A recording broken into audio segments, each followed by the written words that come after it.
আসসালামু আলাইকুম।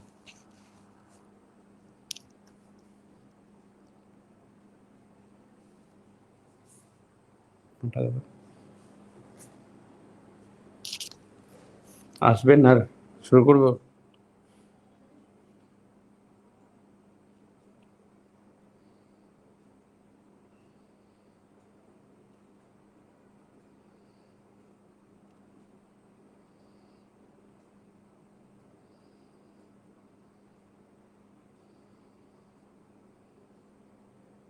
ওকে,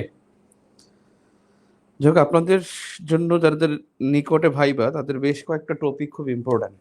বেশ কয়েকটা টপিক এখানে, এই দুইটা টপিক, তারপরে হলো প্রধানমন্ত্রী জাপান সফর, তারপর হলো ফরেন মিনিস্টার, তিনি কিন্তু ইউএসএ সফর করেছেন।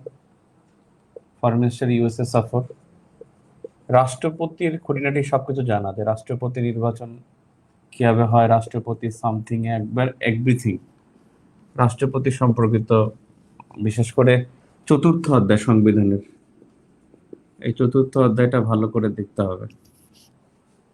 আর ইন্টারন্যাশনাল গ্লোবাল যেটা, সেটা হলো ইসরায়েল প্যালেস্টাইনের ইস্যু। ইসরায়েল প্যালেস্টাইন ইস্যু তো চির সাম্প্রতিক একটা ইস্যু। তারপরে সুদান ক্রাইসিস। সুদান ক্রাইসিসটা এই কারণে ইম্পর্টেন্ট যে এখানে ওমর আল বশিরের যে জাঞ্জাবিদ মিলিশিয়া ছিল, সেই জাঞ্জাবিদ মিলিশিয়া এখন এটা আরএসএস নাম গ্রহণ করেছে। সরি, এসএস মনে হয়। এই এটা এখন বেসামরিক একটি সংগঠনে রূপান্তর করেছে। এবং এই জাঞ্জাবিদ মিলিশিয়ার যিনি প্রধান ছিল, তিনি কিন্তু ওমর আল বশিরই তৈরি করেছিল, এবং ওমর আল বশির ওই জাঞ্জাবিদ মিলিশিয়ার কাছে কিন্তু ক্ষমতাচ্যুত হয়েছে। যেমন অ্যাডলফ হিটলার করেছিল, আপনার অ্যাডলফ হিটলার যেমন আপনার গেস্টাপো করেছিল, ওইরকম জাঞ্জাবিদ মিলিশিয়া ওমর আল বশির করেছিল, তিনি তার কাছেই পরাস্ত হয়েছেন এবং এখন তারাই ক্ষমতা চাচ্ছে।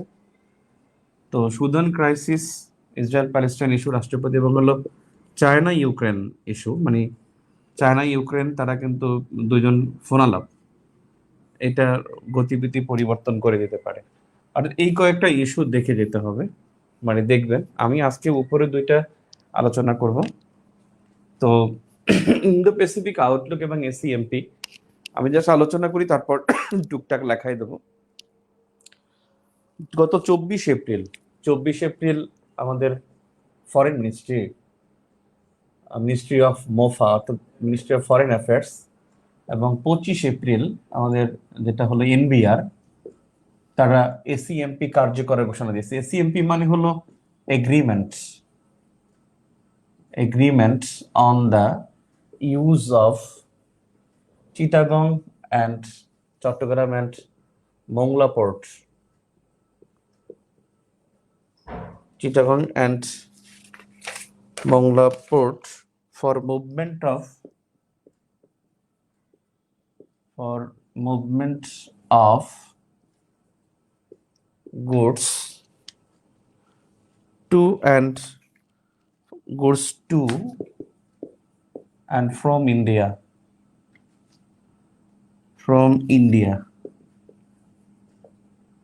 অর্থাৎ movement to and from India, অর্থাৎ ইন্ডিয়া থেকে আসবে, ইন্ডিয়া চলে যাবে। এখানে বাংলাদেশের পণ্য কিন্তু থাকবে না, বেসিক্যালি ইন্ডিয়ার পণ্য আসবে, ইন্ডিয়াতে যাবে। এই জন্য goods to and from from India. এই চুক্তিটা হয়েছিল 2018-এ বাংলাদেশ সরকারের মধ্যে, তাদের মধ্যে গত 2018 সালের অক্টোবর হয়েছিল চুক্তিটা। এবং এটা এনবিআর কন্ট্রোল করে, দুই দেশের রাজস্ব বিভাগ, রাজস্ব বোর্ড এটা কন্ট্রোল করে থাকে। এখন বিষয় হলো এই দুইটা আসলে একই সাথে কাকতালীয় কিনা, অথবা দুইটার সাথে কোনো সম্পর্ক আছে কিনা।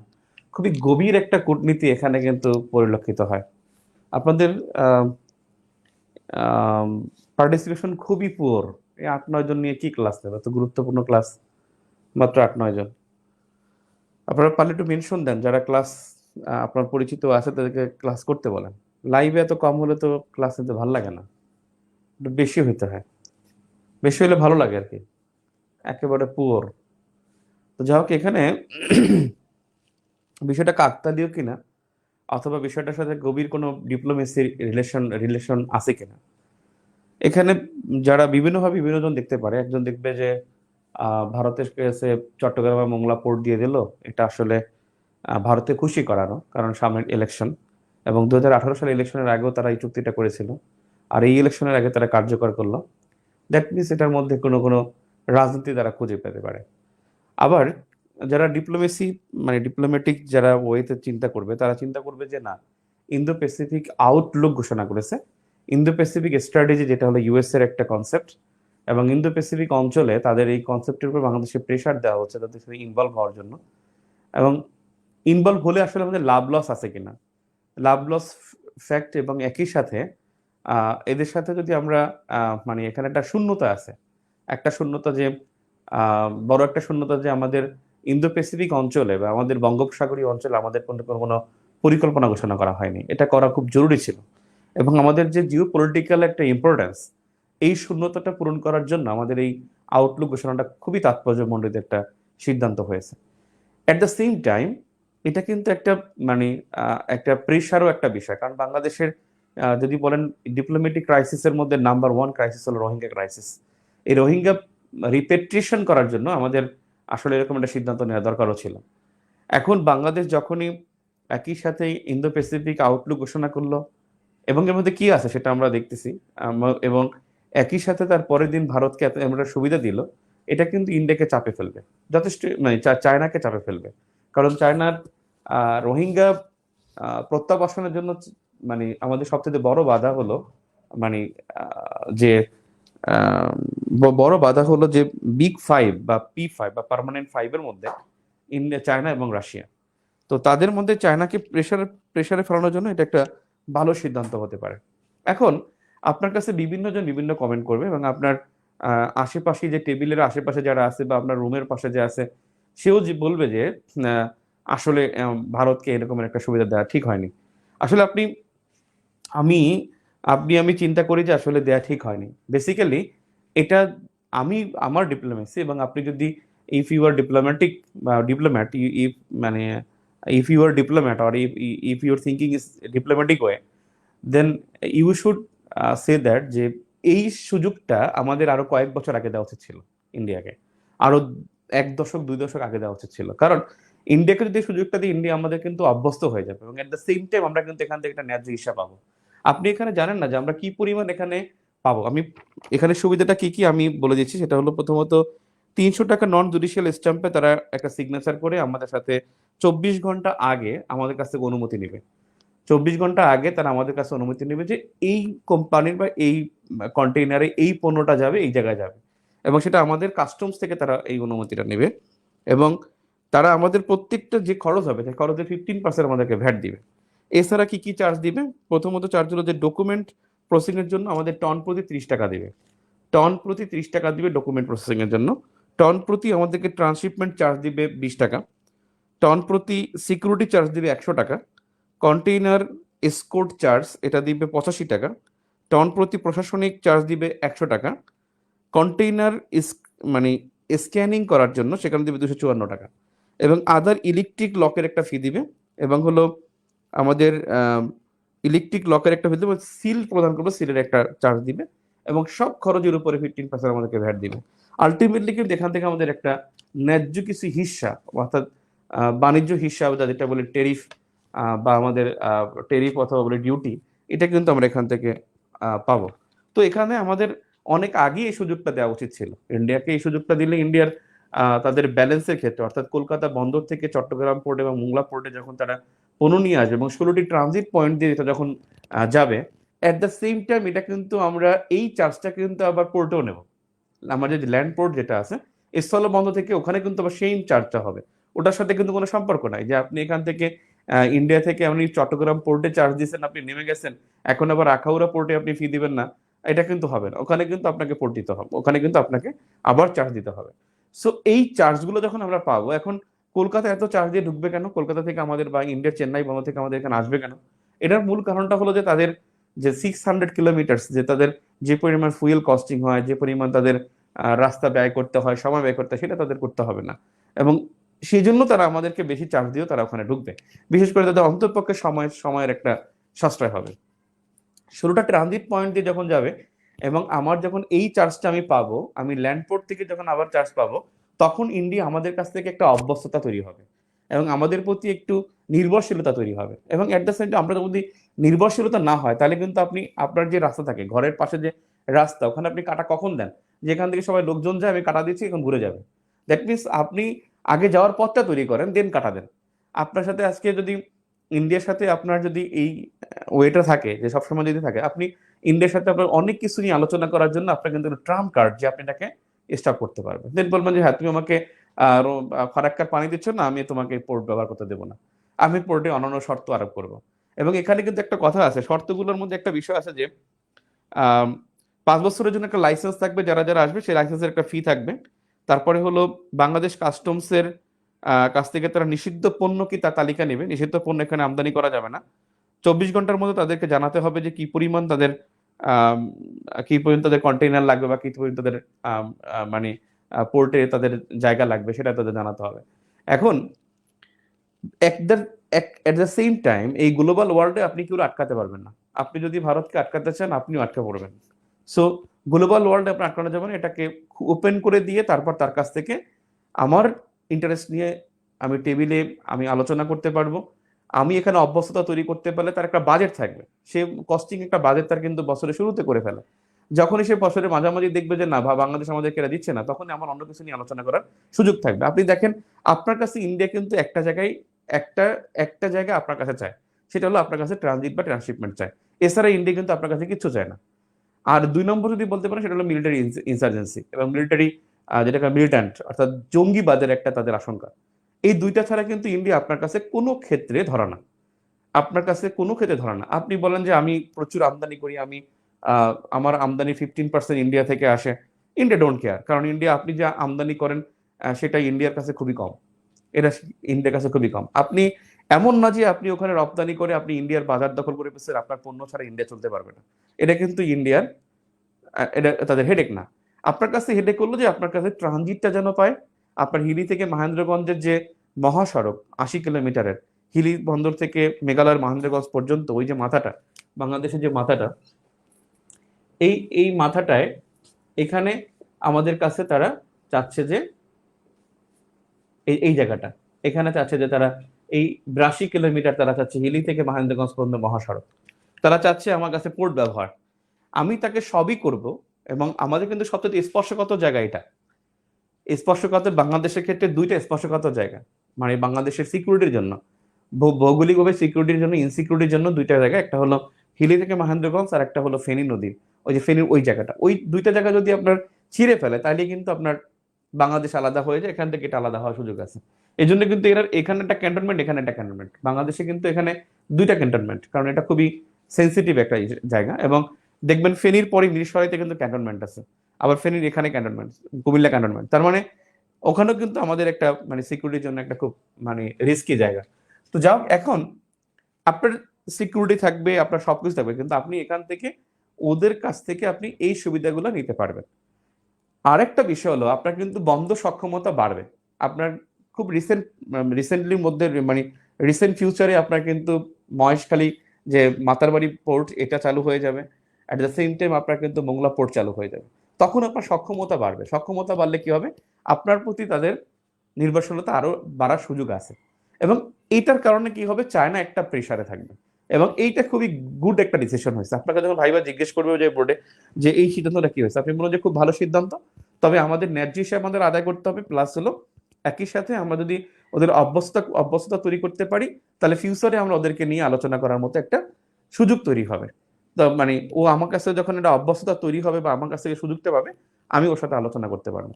এবং এট দ্য সেম টাইম এই যেটাকে বলে আপনাকে সাব রিজনাল যে একটা ব্লক, এই ব্লকে চায়না খুব প্রেশার ফিল করবে। এবং চায়নাকে প্রেশারে রাখাটা আমাদের অত্যন্ত জরুরি, কারণ আমাদের এখন খুব বিগ ক্রাইসিস হলো কি, রোহিঙ্গা ক্রাইসিস।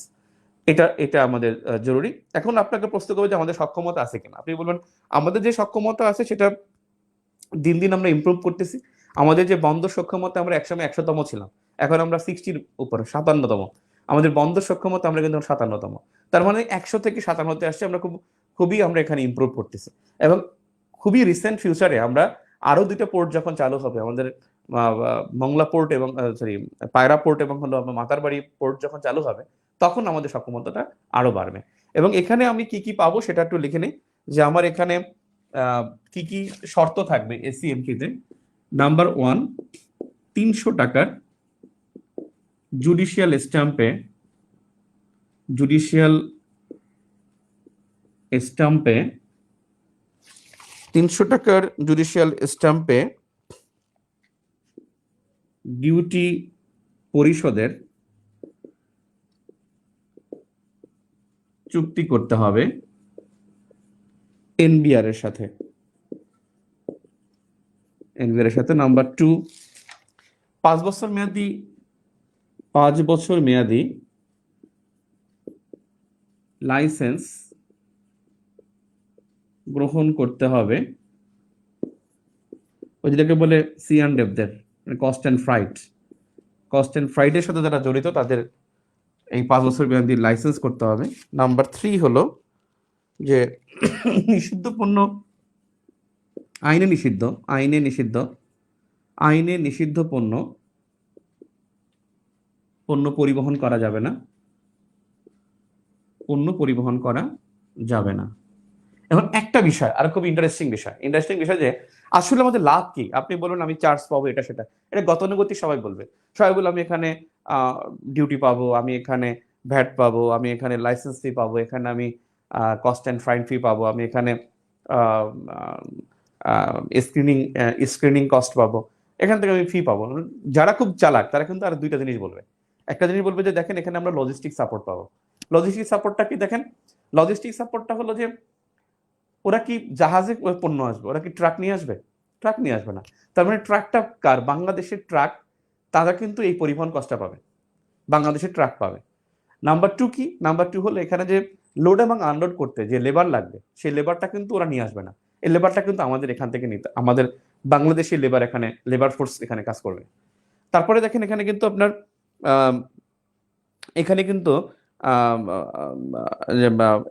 আপনার যে ড্রাইভার থাকবে বা যারা থাকবে ওদের তো কিছু লোক থাকবে, সেই লোকদের কিন্তু থাকা খাওয়া এটা কিন্তু তারা কিন্তু ইন্ডিয়ায় খাবে না। ইন্ডিয়া থেকে তারা কিন্তু রুটি কিনে নিয়ে আসবে না, তারা কিন্তু বাংলাদেশে রুটি কিনবে। তারা এখানে আসবে, এখানে আসার পরে যেই মানে একজনের যে টিকিট লাগবে, তার পরিবহন লাগবে, তার হোটেলে থাকা লাগবে, এটা কিন্তু বাংলাদেশের হোটেল তারা ভাড়া বুকিং করবে। এই সাপোর্টগুলো কিন্তু আমরা পাবো, এবং এই সাপোর্টগুলোর কারণে আমাদের কিন্তু ইকোনমি কি হবে, একটু বুম করবে। এবং এই জন্য খুবই প্ল্যানেড ওয়েতে, মানে খুবই পরিকল্পিতভাবে আমাদের সিদ্ধান্ত গ্রহণ করতে হবে, এবং এইটা আপনি কিন্তু এখানে প্রেজেন্ট করবেন। কখনোই বলবেন না প্লিজ এখানে গতানুগতিক, আপনারা জানেন না। এবং অনেকেই আমি ফেসবুকে দেখছি, কালকে একজনের সাথে কথা বলছিস, আমাকে খুব মানে বাজে ভাষায় গালিগালাজ করছে, রিকার্ড দিয়ে রাখে নাই, যে ঢাকা ইউনিভার্সিটি মনে একটা গ্রুপে আমি এখানে পোস্ট করছি, ওরা চট্টগ্রাম বাংলা পোর্ট নিয়ে ওরা খুব বাজে রিয়াক্ট করছে। আমি বলছি দেখেন এই গ্লোবাল ওয়ার্ল্ডে কেউ আটকাতে পারবে না, এটা এইভাবে কখনোই চিন্তা করতে হয় না। আমি খুব বিস্মিত যে আমরা ঢাকা বিশ্ববিদ্যালয়ের গ্রাজুয়েট এভাবে আমরা কমেন্ট করতে পারি। আমাকে ভাই গালিগালাজ করে রাখে নাই, যে ভারতের দালাল এই সেই বলে রাখে নাই। এখন আপনি বলবেন যে আমাদের রূপপুরের স্পার্টা 3 জাহাজকে হলদিয়া বন্দরে কেন ঘাট দিয়ে আমাদের পণ্য পরিবহন শেষ করে নাই? দেখেন ওটা একটা ডিফারেন্ট গ্লোবাল পলিটিক্যাল ইস্যু। আপনি রিজনাল কনসেপ্টে আসেন, সেখানে কিন্তু আপনি এরকমের চিন্তা করলে হবে না যে ভারত আমাদেরকে সব নিয়ে যাচ্ছে। ভারত বিদ্বেষী এবং পাকিস্তান বিদ্বেষী একটা মুখরোচক একটা বিষয় বাংলাদেশের পলিটিক্সে, এবং এটা যদি আপনি খুব সুন্দরভাবে প্রেজেন্ট করতে পারেন এবং আপনি আপনাকে খুশি করাতে হবে, এই খুশি করাটা খুব ইম্পর্ট্যান্ট। যেমন আমি আপনাদেরকে গল্পটা আগেও বলছিলাম যে আমাকে ভাই জিজ্ঞেস করছিল যে পোপ পোপ সফর করছিল 17 সালে, উনি ঢাকায় আসছিল এবং নাইপিদুতে গেছিল, মিয়ানমারও গেছিল, কিন্তু সে কিন্তু রোহিঙ্গা ইস্যু নিয়ে সে কিন্তু কি করে নাই, মানে কোনো সমাধান করে না। সবাই মনে করছে যে রোহিঙ্গা, এবং এটা কিন্তু অনেক মানে ওই রোহিঙ্গা ইস্যু ঘটনার আগের 1 বছর আগে একটা ফিক্স করা যে সে এই 2 দিন আসবে। সবাই মনে করছিল যে রোহিঙ্গা ইস্যুতে সে আসছে এবং খুব শান্তির বার্তা নিয়ে আসছে, এবং রোহিঙ্গা ইস্যুর সমাধান হবে, বাংলাদেশ ভারতের মধ্যে বাংলাদেশ মিয়ানমারের মধ্যে একটা শান্তিপূর্ণ একটা পরিবেশ সৃষ্টি হবে। তো আমাকে জিজ্ঞেস করছিল যে মানে এখানে সাকসেসফুল কিনা, পোপ জুলিয়ান ফ্রান্সিস তিনি সাকসেসফুল কিনা। আমি বলছি যে absolutely he is successful, because he is entertain by himself. বলছে এক্সপ্লেইন করো তো ব্যাপারটা কি, কারণ রোহিঙ্গা ইস্যু তো সমাধান হয় না। তুমি বলছো যে সাকসেসফুল, কিন্তু হোয়াই? তখন আমি বলছি যে he is not using the term of Rohingya in Myanmar, because Christian religion is spreading in Myanmar. এখন খ্রিস্টান ধর্ম ওখানে স্প্রেডিং করতেছে, তাহলে তার তো ওখানে রোহিঙ্গা শব্দটা ইউজ করা দরকার নাই। কারণ সে তো চাচ্ছে কি যে ওখানে রোহিঙ্গা শব্দ সে একেবারে টোটালি ইউজ শব্দই করে নাই, রোহিঙ্গা শব্দ সে উচ্চারণই করে নাই। অথচ সে ওখান থেকে কি করছে, এন্টারটেইন বাই হিমসেলফ, সে নিজে ওখানে কথা বলে সুন্দর করে মজা করে আসছে, এবং বাংলাদেশে এসে তিনি এখানে কিন্তু 8জন রোহিঙ্গার সাথে সে লাঞ্চ করছে, এবং 8জন রোহিঙ্গার সাথে সে এখানে রোহিঙ্গা শব্দ ব্যবহার করছে, রোহিঙ্গা নিয়ে এন্টারটেইনিং করছে, এবং এখানে সে রোহিঙ্গা শব্দ নিয়ে বলছে যে এটা খুব মানে যে you are the homeless people, you are the stateless people, it is very disappointing, it is very concerning, এরকম কিছু শব্দ ইউজ করে সে কিন্তু চলে গেছে। আলটিমেটলি সে দুই দেশে কি করছে, জাস্ট এনজয়মেন্টটা নিয়ে চলে গেছে, কিন্তু আলটিমেটলি রোহিঙ্গা ক্রাইসিসের সমাধান হয় না। অর্থাৎ আমি বলছি যে সে successful, but Rohingya crisis successful হয় নাই, but both countries are failed. এখন আমি বলার পরে সে খুব মানে খুবই বিস্মিত হয়েছে দুজনই, এবং খুব চমৎকার আমি তাদের দেখছি দুজনের চোখ খুব মানে আমার পক্ষে ছিল। কিন্তু চেয়ারম্যান আমি ব্যাড লাক যে আমার যিনি নাম্বারিং করবেন, যে নাম্বার দিবেন, সে ছিলেন ওয়াশরুম, এবং দুজন শুনছিলেন। 37তম ভাইবা ওয়াজ মানে একটা মানে বিশাল একটা আমার ইয়া ছিল আর কি, এত সুন্দর ভাইবা দিচ্ছে, আমি যদি ভাইবা দিতাম আমার নিজেকে আমি 160-এর উপর নম্বর দিতাম। কিন্তু ব্যাড লাক যে তিনি ছিল না, এবং তিনি এসে আমাকে মানে যাতা বলে বের করে দিয়েছেন। তা তো আপনারা অনেকে শুনছেন যে 2বারে নিয়ে ওয়াশরুমে গেছিল।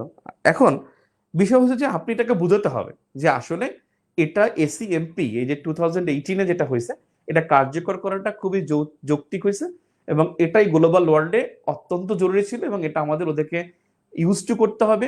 দেন আমার আগে পথ খুলে দিতে হবে, তারপর পথে কাটা দিতে হবে। আমি পথ না খুলি কাটা দেওয়ার চেষ্টা করতে পারবো না, এবং এর মাধ্যমে আমি রিজনাল ব্লকে আমি অন্যকে প্রেশারে রাখতে পারবো। আলটিমেটলি ইন্ডিয়ার সাথে আমার রিলেশন ডেভেলপ হবে, এবং তার আলটিমেটলি কি হবে যে ইন্ডিয়ান পণ্য যখন আনা নেওয়া করবে কলকাতা বন্দর থেকে, হলদিয়া বন্দর এবং চেন্নাই বন্দর থেকে যখন চট্টগ্রাম মোংলাতে আসবে, একটা সময় কি হবে, বাংলাদেশের পণ্য কিন্তু এই পোর্টটা ব্যবহার করতে পারবে, এই ওয়েটা ব্যবহার করতে পারবে। নেগোসিয়েশন করে তাদের পণ্যের পাশাপাশি আমরা কিন্তু আমাদের পণ্যটা এখানে পরিবহন করতে পারবো।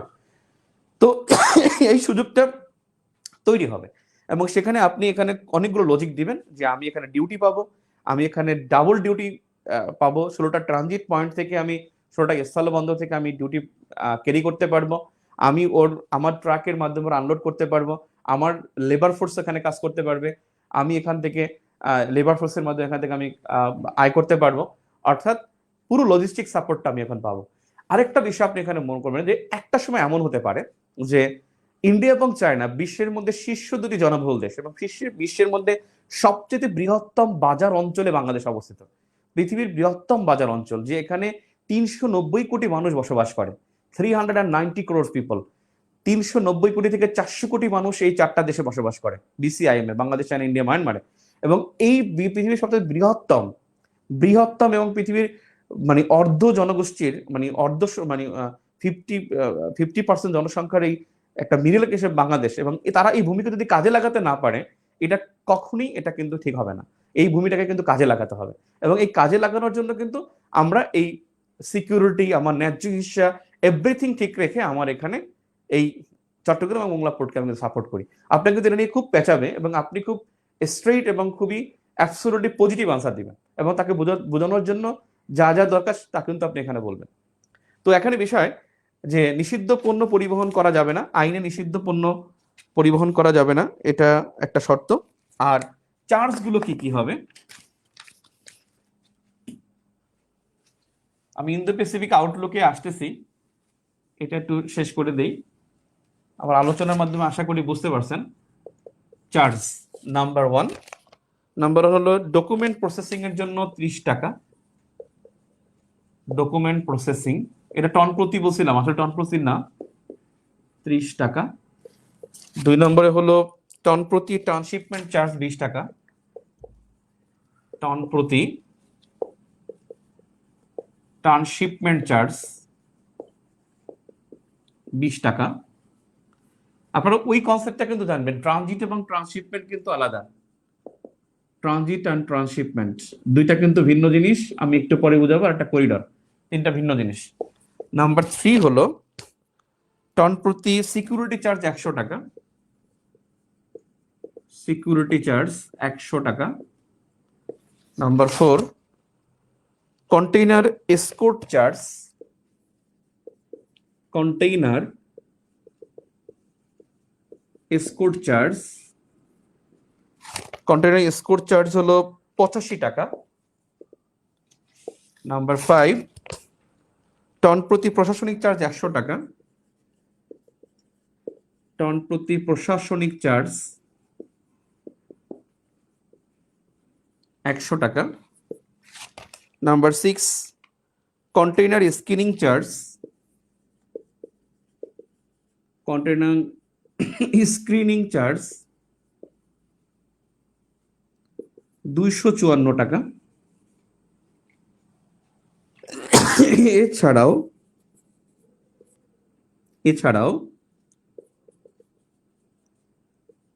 Electric lock charge, lock and seal charge রয়েছে, এটা অনির্দিষ্ট,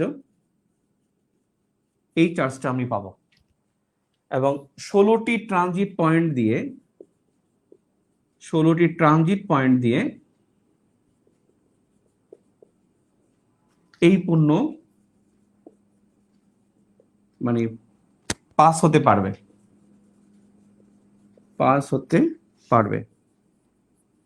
মংলা পোর্ট দিয়ে ঢুকলো, সে কিন্তু এখান থেকে মংলা পোর্ট দিয়ে সাতক্ষীরা দিয়ে ঢুকতে পারবে। সে যদি চট্টগ্রাম পোর্ট ব্যবহার করে, সেখান থেকে সে আখাউড়া দিয়ে ঢুকতে পারবে, তামাবিল দিয়ে ঢুকতে পারবে, এরকম 16টা পয়েন্ট দিয়ে ঢুকতে পারবে। আমি ক্লিয়ার? এসিএমপি বুঝতে পারছি? আর কিছু লাগবে? 16টা ট্রানজিট পয়েন্ট, এখানে মনে হয় 16টি ট্রানজিট পয়েন্ট থাকবে। তাহলে আমি ইন্দো প্যাসিফিক আউটলুকে যাব।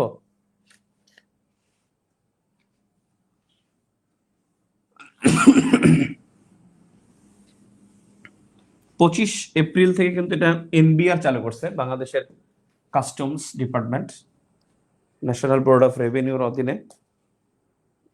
একজন একটু কমেন্ট করবেন, আমি কি ওটাই যাই নাকি? এখানে আর কিছু নাই, আমার আলোচনাটা শুনবেন, আর আলোচনাটা ভাই ভাই জিজ্ঞেস করলে অ্যাড্রেস করবেন।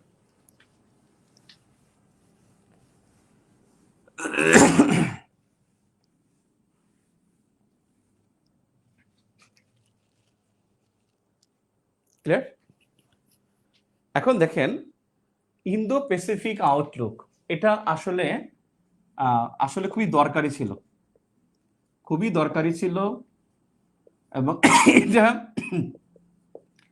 বিডি জিওপলিটিক্সের শূন্যতা পূরণ করেছে।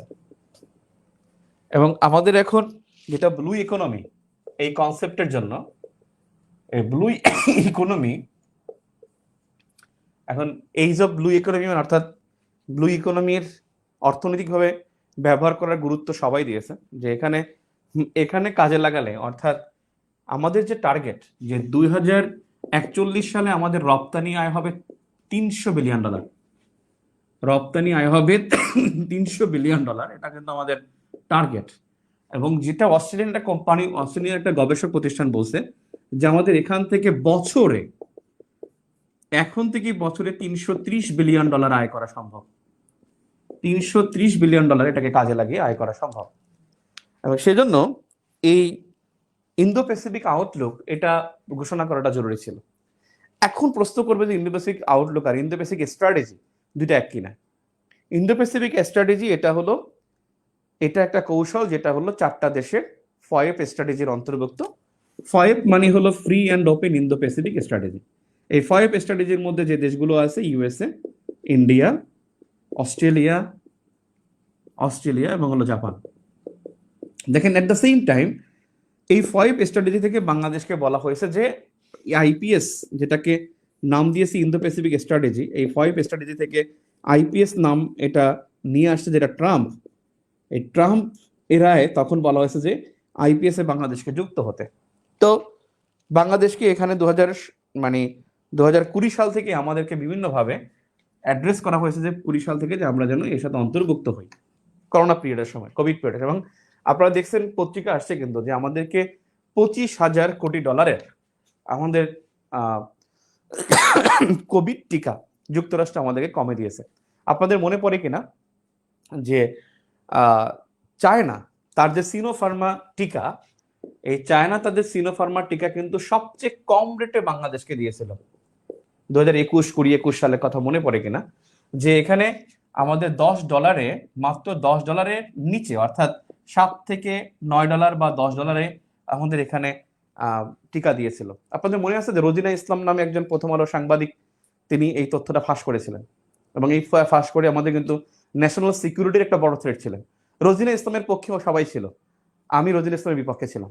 আমি আমি মনে করেছি যে এটা বাংলাদেশ সিকিউরিটির জন্য, তার অন্য কোনো দেশ হলে তার কিন্তু এখানেই মানে she was hanged, absolutely say hanged হইতো। অন্য কোনো যদি মানে বাংলাদেশ যদি ডেভেলপ ন্যাশন হইতো বা যুক্তরাষ্ট্রের মধ্যে কিছু হইতো, তাহলে এই কিন্তু হ্যাংড হইতো। বিকজ তিনি কিন্তু এই সিকিউরিটিটা আমাদের প্রতি একটা অ্যাটাক করেছেন। অর্থাৎ তিনি এই কম্বোডিয়ার একটা পেপারস তিনি ওপেন করে দিয়েছেন, সেখানে বলছিলেন যে স্বাস্থ্য মন্ত্রণালয় যে এটা আমাদের সবচেয়ে কম টাকা দিয়েছে। কম্বোডিয়া তখন চায়নাকে জিজ্ঞেস করেছিল, আপনাদের মনে পড়ে কিনা দেখেন, তখন মানে সবচেয়ে কম রেটে চায়না আমাদেরকে টিকা দিয়েছিল, এবং আমাদের মাথাপিছু $23, বাংলাদেশের জনগণের মাথাপিছু $23 খরচ হয়েছিল, মাথাপিছু $23 টিকায়। আমরা যে বলি যে রিজার্ভ কমে যাচ্ছে, আমরা সবাই কিন্তু বলি রিজার্ভ কমে যাচ্ছে, কিন্তু কখনো বলি না যে আমরা কিন্তু এত কোটি মানুষকে 3 ডোজ টিকা এবং মাথাপিছু $23 করে টিকা খরচ হচ্ছে, যেখানে 1 পয়সা আমাদেরকে দিতে হয়নি।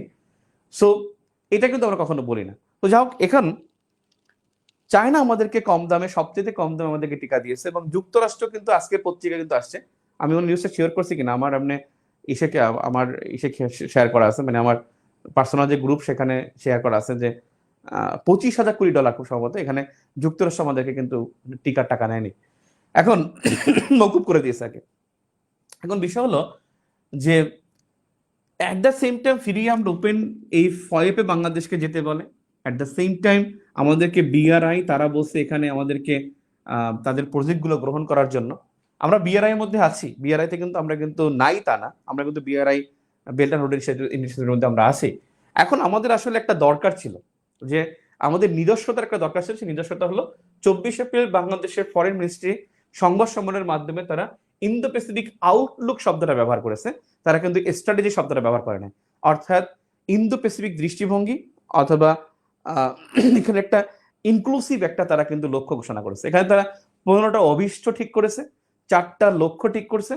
4টা লক্ষ্য মানে সৌর টার্গেট, যে এই 4টা উদ্দেশ্যকে সামনে রেখে আমরা 15টা লক্ষ্য বাস্তবায়ন করব, এবং তারা কয়েকটি কারণ বলেছে, এবং এই কয়েকটা কারণ, তারপরে উদ্দেশ্য, এবং হলো 15টা অভীষ্ট অর্জন করার জন্য তারা একটা ক্লিয়ার একটা কনসেপ্ট ঘোষণা করেছে। এখানে তারা ঘোষণা করেছে যে আমরা আমাদের 25 নং সংবিধানের 25 নং অনুচ্ছেদের বাইরে আমরা যাব না, বঙ্গবন্ধুর যে সকলের সাথে বন্ধুত্ব কারোর সাথে শত্রুতা সেখানে আমরা যাব না। আমরা এখানে যে জিনিসটাকে ইনক্লুড করব সেটা হলো আমরা চাই সাস্টেইনেবল ডেভেলপমেন্ট অর্জন করতে, আমরা চাই 2041 সালের মধ্যে উন্নত সমৃদ্ধ দেশ হইতে, আমরা চাই স্মার্ট বাংলাদেশ গঠন করতে, আমরা চাই আমাদের বিনিয়োগ এবং মানে বিনিয়োগ বাণিজ্য এবং যেটাকে বলে আপনার প্রাইভেট ইনভেস্টমেন্ট।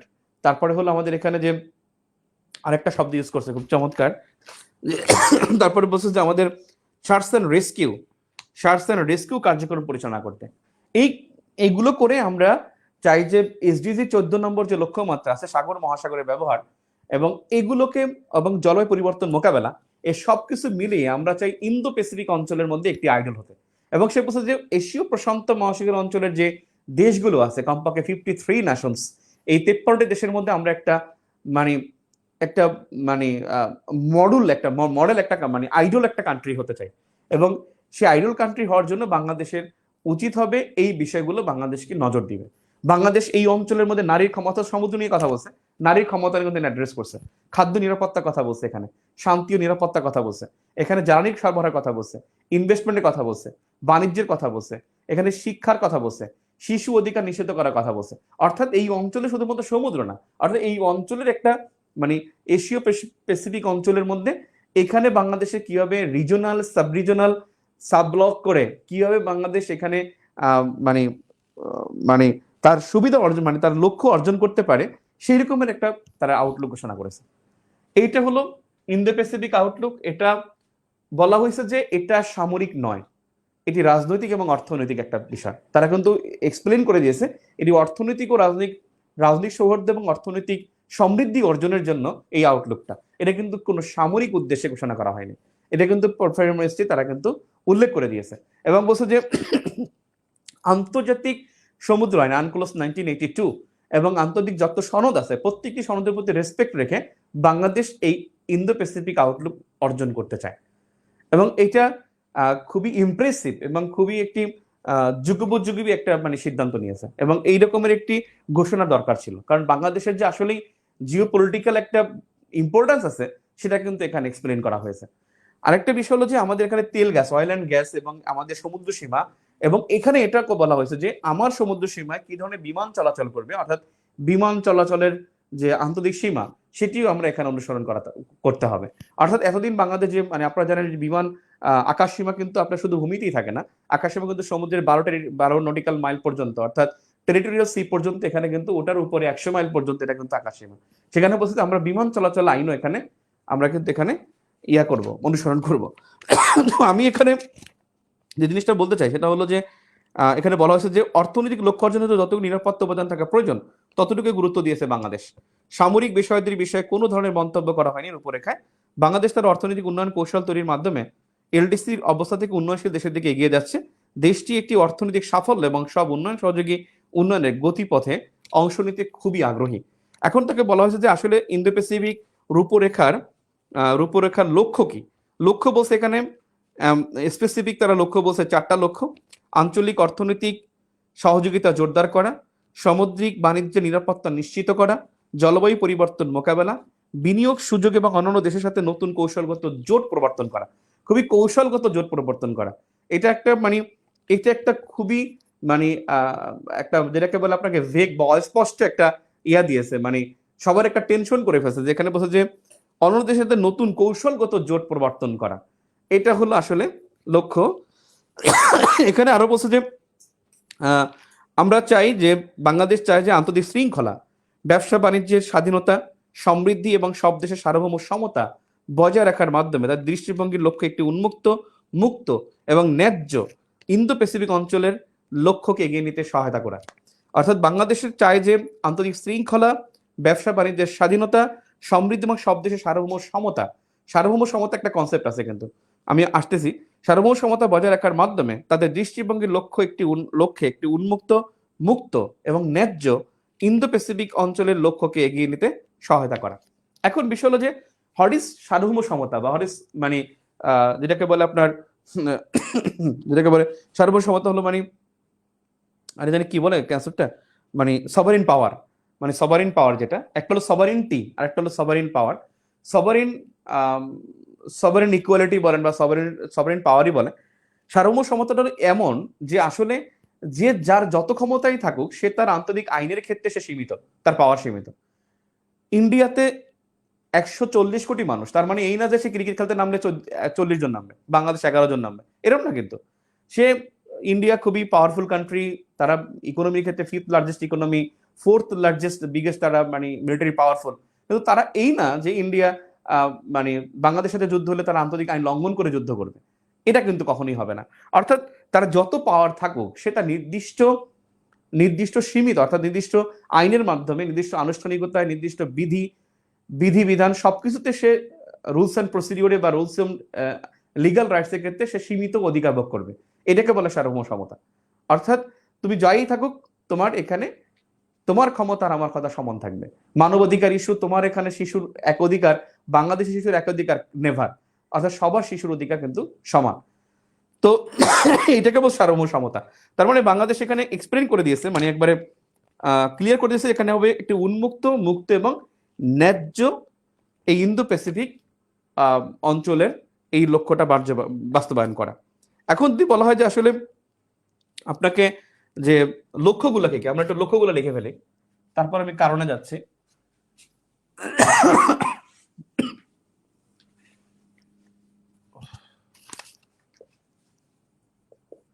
লক্ষ্য নাম্বার 1 সেটা হলো যে আঞ্চলিক অর্থনৈতিক সহযোগিতা জোরদার করা।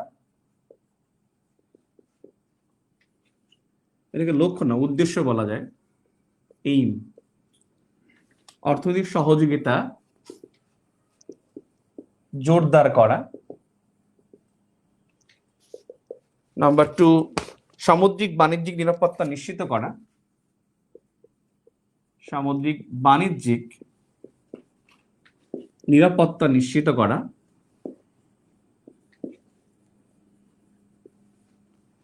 নাম্বার 3, জলবায়ু পরিবর্তন মোকাবেলা করা। জলবায়ু পরিবর্তন মোকাবেলা করা। নাম্বার 4,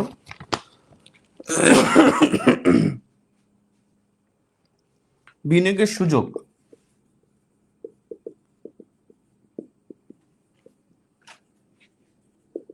ও অন্যান্য দেশের সাথে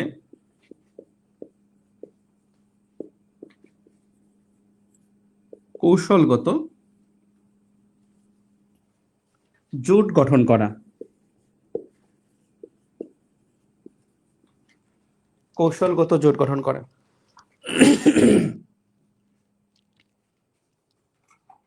এরপরে বলা হয়েছে যে যেটাকে বলে মোরালিটি বা নীতি, নীতি যেটা থাকবে সে নীতিটা হলো যে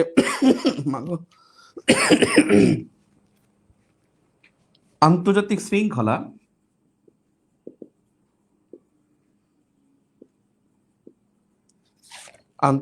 শৃঙ্খলা ব্যবসা বাণিজ্যের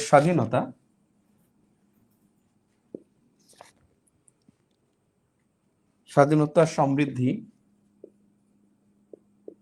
ও সব দেশের সার্বভৌম সমতা অক্ষুণ্ণ রেখে উন্মুক্ত, মুক্ত ও ন্যায্য ইন্দো প্যাসিফিক অঞ্চল গড়তে সহায়তা করা।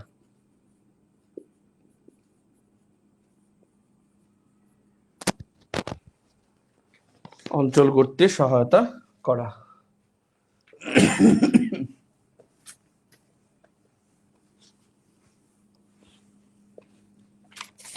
এবারে আছে যে এবার অনেক কথাবার্তা লেখা যায়, কারণটা কি আসলে?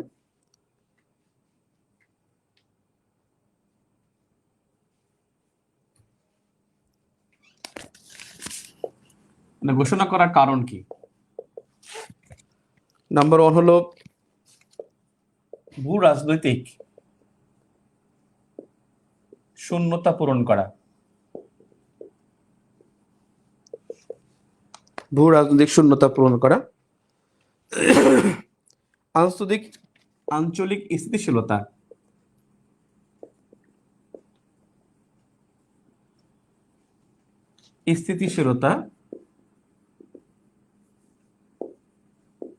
বজায় রাখা। আঞ্চলিক স্থিতিশীলতা বজায় রাখা।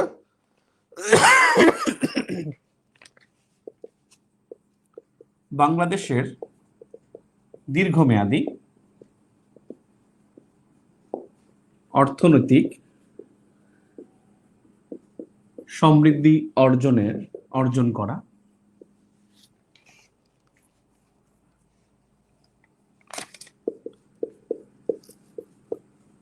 গতিশীল ও সমৃদ্ধ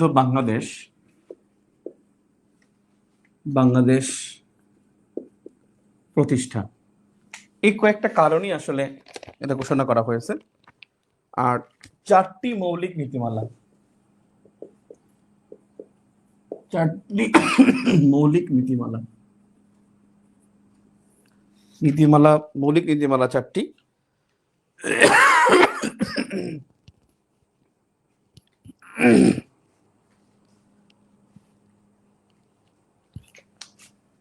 এক, টেকসই উন্নয়ন।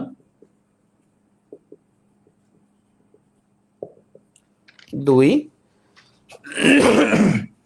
আন্তর্জাতিক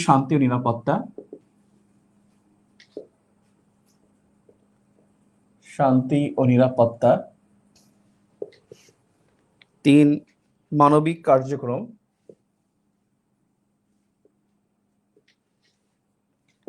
4, মৌলিক অধিকার ও স্বাধীনতা সমূহ সমুন্নত রাখা। মৌলিক অধিকার ও স্বাধীনতা সমুন্নত রাখা।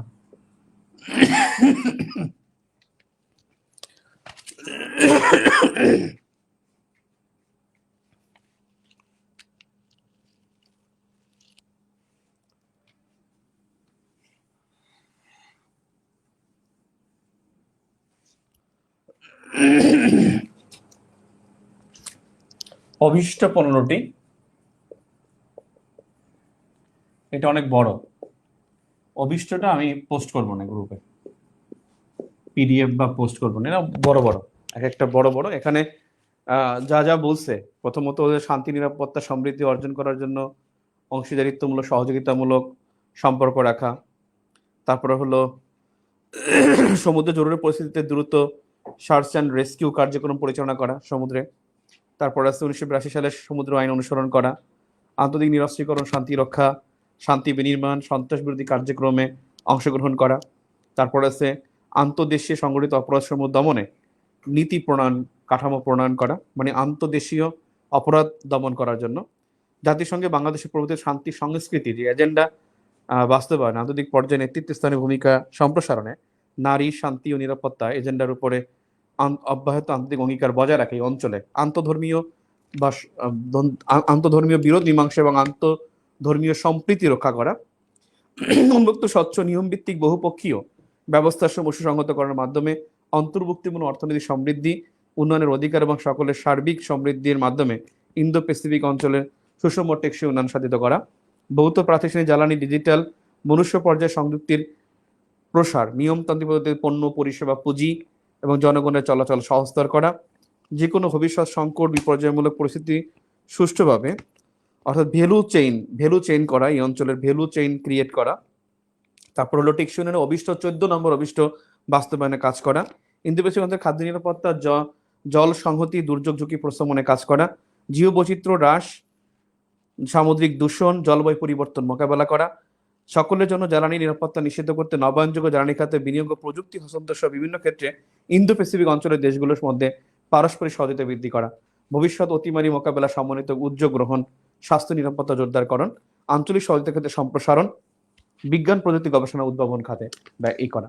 বিষয় হলো যে একই সাথে আরেকটা ঘটনা কিন্তু ঘটে গেছে, একই সাথে কিন্তু শুধুমাত্র এই দুইটা ঘটনাই ঘটে নাই, আরেকটা ঘটনা ঘটছে। বলেন তো কি, দেখি কে পারবেন, একটু কমেন্ট করেন তো, যে একই সাথে এরকমের মানে পশ্চিমপন্থী বা ওয়েস্টপন্থী বাংলাদেশের একটা ঘটনা ঘটে গেছে, সে ঘটনাটা কি? আরেকটা ঘটনা ঘটছে, কিন্তু আরেকটা ঘটনা কিন্তু ঘটে গেছে।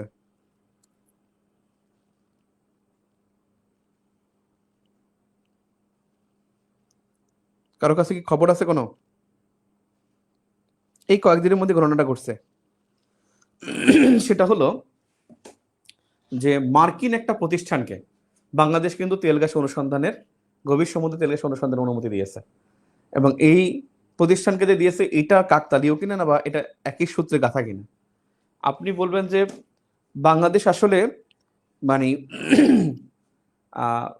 ডেমোক্রেসির ক্ষেত্রে এটা খুব ইম্পর্ট্যান্ট হয়ে গেছে, কারণ পশ্চিমা ইউরোপিয়ান ইউনিয়ন বলেন, কানাডা, ইউএসএ বলেন, তারা কিন্তু এক ধরনের ডেমোক্রেসি চায় বাংলাদেশের কাছ থেকে, এবং সেই ডেমোক্রেসিটা বাংলাদেশে কিন্তু অ্যাবসেন্ট, এবং বাংলাদেশ যেই ডেমোক্রেসিটা এক্সারসাইজ করতেছে এটা কিন্তু চায়না খুবই প্রেস করে, এবং চায়না নিজেরাও এরকমের ডেমোক্রেসি তারা কিন্তু ওন করে। এই জন্য বাংলাদেশে কিন্তু চায়নার কাছে হারানোর কিছু নাই বা চায়নার কাছে কিছু দেখানোর কিছু নাই। বাংলাদেশকে এখন আসলে দেখাতে হবে যে আমরা আসলে খুবই সভ্য বা খুব ভালো এরকমের কিছু মনে করার জন্য তারা কিন্তু একটু ওয়েস্টপন্থী, অর্থাৎ বিশেষ করে ইউরোপীয় ইউনিয়ন কেন্দ্রিক, ইউএস কেন্দ্রিক, ইউএস এর এলআইডি, ইন্ডিয়া কেন্দ্রিক, জাপান কেন্দ্রিক বাংলাদেশে কিন্তু একটা মানে দৃষ্টিভঙ্গি তৈরি করতে চাচ্ছে।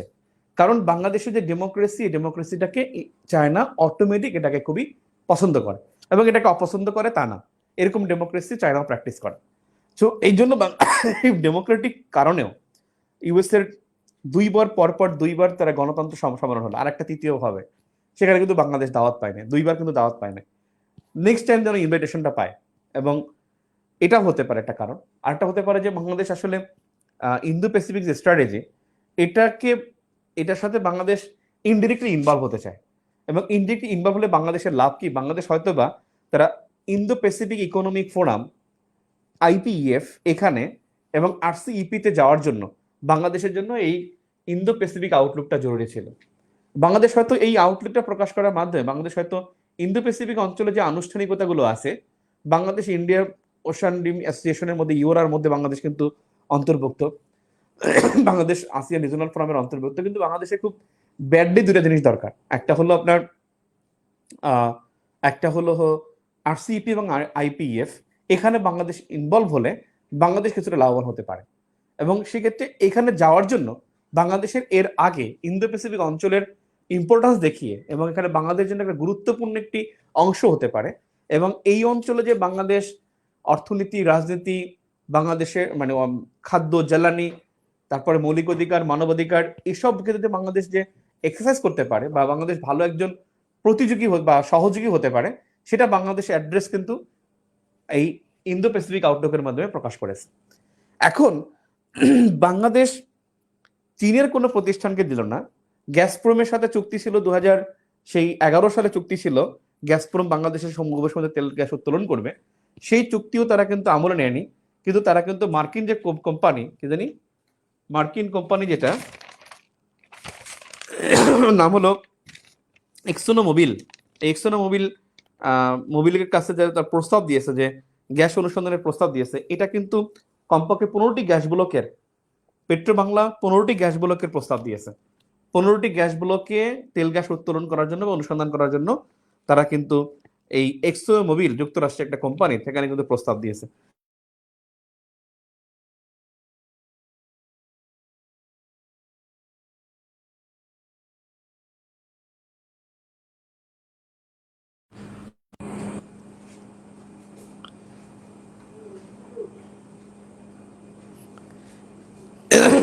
একই ছন্দ থাকতে পারে।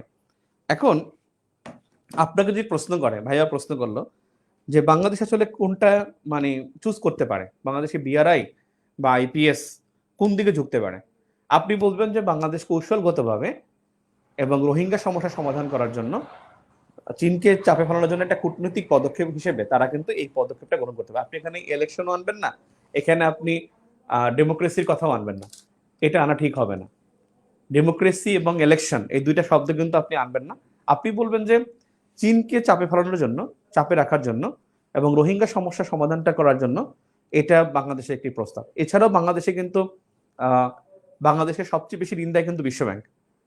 বিশ্বব্যাংক সবচেয়ে বেশি ঋণ দেয়, $125 কোটি আবার ঋণ দিবে বিশ্বব্যাংক, বাংলাদেশকে আবার লোন দিবে। $1800 কোটি কিন্তু আমরা বিশ্বব্যাংকের কাছে ঋণী, তারপরে আমাদেরকে আবার $125 কোটি দিবে। সবচেয়ে বেশি ঋণ কিন্তু বিশ্বব্যাংকের কাছে। আমরা এআইআইবি এবং এনডিবি, যেখানে আমাদের খুব বেশি ঋণ পাওয়ার কথা ছিল, সেখানে তো আমরা পাইনি। আমাদের কিন্তু এনডিবি, যেটা সাস্টেনেবল, এনডিবির উদ্দেশ্যই হলো, নিউ ডেভেলপমেন্ট ব্যাংকের উদ্দেশ্য হলো সাস্টেনেবল ডেভেলপমেন্ট। সাস্টেনেবল ডেভেলপমেন্টে তারা কিন্তু অর্থায়ন করবে, সেখানে কিন্তু এনডিবি থেকে আমরা কিন্তু মানে যেটা করে পর্যাপ্ত বা আমাদের প্রয়োজনীয় আমরা কিন্তু লোনটা পাইনি। এই জন্য আমাদের লোনটা কিন্তু আইএমএফ, ওয়ার্ল্ড ব্যাংক কেন্দ্রিক আমাদের লোনের লোন ওখানে থাকবে। এবং জাপানের এডিবি আমাদের সেকেন্ড কিন্তু আমাদের লোন দেয়, কিন্তু সেকেন্ড বিগেস্ট যে লোন দেয় সেটা কিন্তু আমাদের দেয় হলো এডিবি। এই জন্য এডিবির প্রতি আমাদের, এডিবি হলো জাপান এবং ইউএস এর একটি অ্যালাইড,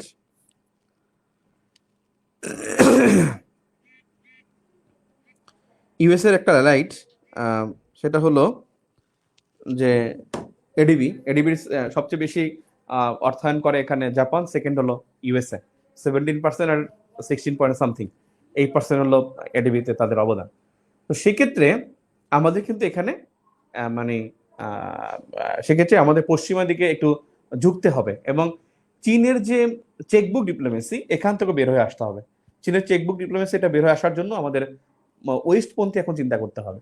ওয়েস্টপন্থী চিন্তা করাটা এখন বাংলাদেশের জন্য খুবই জরুরি, কারণ আমাদের কিন্তু জিএসটি প্লাস সবকিছু বলে আমাদের সবচেয়ে ট্রেড গ্যাপ চীনের সাথে, এবং চীন আমার কিন্তু একটা পার্টনার, আমার কিন্তু একটা প্রতিযোগী।